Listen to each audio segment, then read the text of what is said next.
Ladies and gentlemen, boys and girls, cats and kittens, welcome back to the podcasts.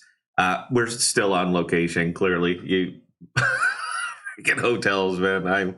I don't care to travel like I used to. So yeah, hotels suck.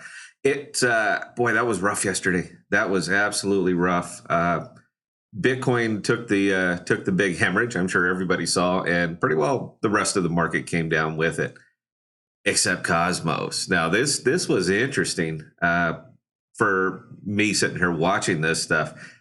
It did come down. Atom came down. It was up to 42, sitting at about $36 this morning. But considering that how much it rose while the rest of the market was flat, overall, I'm still just stupidly up. It was absolutely a Spartan, and because it held its range, everything else that's connected to it held as well. Osmo is the one that just blew me away. I mean, it literally it outpaced Atom in holding, and I couldn't be happier about it. So anybody who's over here in the Cosmo ecosystem is you know what, you're doing better. I'll just put it this way: nobody likes to see Bitcoin fall off like that. Not in a big chunk like that, 5-6%, just all at once.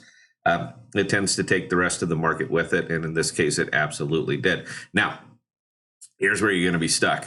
All these Ethereum tokens are just down, down, down. I think when I was looking over at Coinbase, I checked the chart in the morning. It was there were like 4 or 5 that were up, and they were up like single digit, 4 or 5%. So this is you're.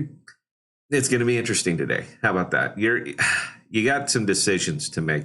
Now, I'm pretty well staked up. I'm in my LPs, and there's a reason that I get into these LPs, and there's a reason that I stake, particularly on Cosmos. One of the reasons that I'm up there is so that I don't make emotional decisions. My money is locked for either 14 or 21 days, depending on the coin. And I like that because it helps me not make emotional decisions. One of the things that is going to bury you in crypto more than anything else is emotional decisions. FOMO, everybody gets the FOMO bug. I've lost enough money over the years to know not to do that. So it's I've pretty well already eaten enough that I'm not going to do it again. But there's a lot of newer investors, and they will absolutely just pile into these FOMOs. And if you're not familiar with the Greater Fool Theory, then you can look back, as we got a video called exactly that, the Greater Fool Theory.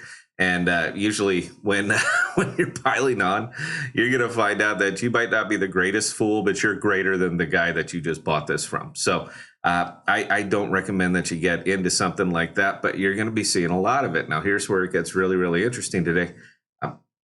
With Bitcoin, it's going to come back. It always does. Right now, the market was down 3-4%. So there's a lot of institutional money that's moving into crypto right now, whether we like it or not. It's happening, and institutional money is nervous money.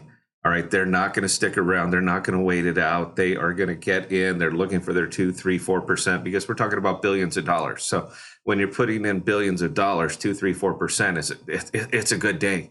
So they're not going to ride it like that, but they're also not going to ride it down. So it gets nervous. The money jumps out, including the institutional money, and whoosh, down goes the Bitcoin, and Bitcoin takes everything with it.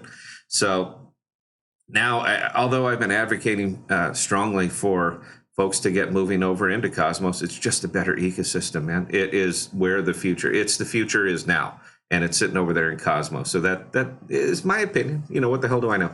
But if you've been following us over there over the last month or so, you're still up. You're doing just fine, and you're kind of on the sidelines watching this one, just rooting, for it to go one way or another.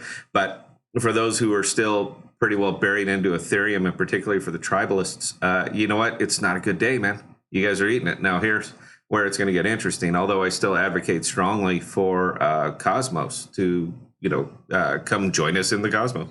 It's the APRs, man. That's all it is. All right, these insane staking APRs insulate you and hedges you against exactly what you are seeing today. I couldn't have made the point any better if I planned it. But that's why the bulk of us, and I think most of our channel, a lot of our Discord, everyone came over to Cosmos for just this reason.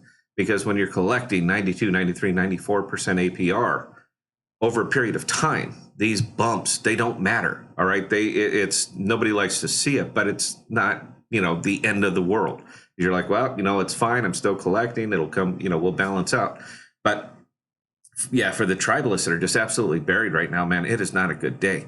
Now, I would still advocate for you to come over to Cosmos, get into it. All right. This is in my opinion, the place to be. But you're down on everything right now. If you're in Ethereum, you're down on everything. So with you being down on everything, you always also have the opportunity to ride it back up as soon as Bitcoin comes down. So you know what? It's on you, man. It's a hell of a decision.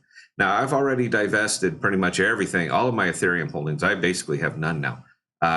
So this doesn't really apply to me. But for those who are wondering, what do I do? What do I do? You got a decision to make, man. That's it. Do you trust enough in this? Are you waiting for your recovery? If you are, buy DCA, whatever you guys do, and hold it and wait it out. It's not something that I would do.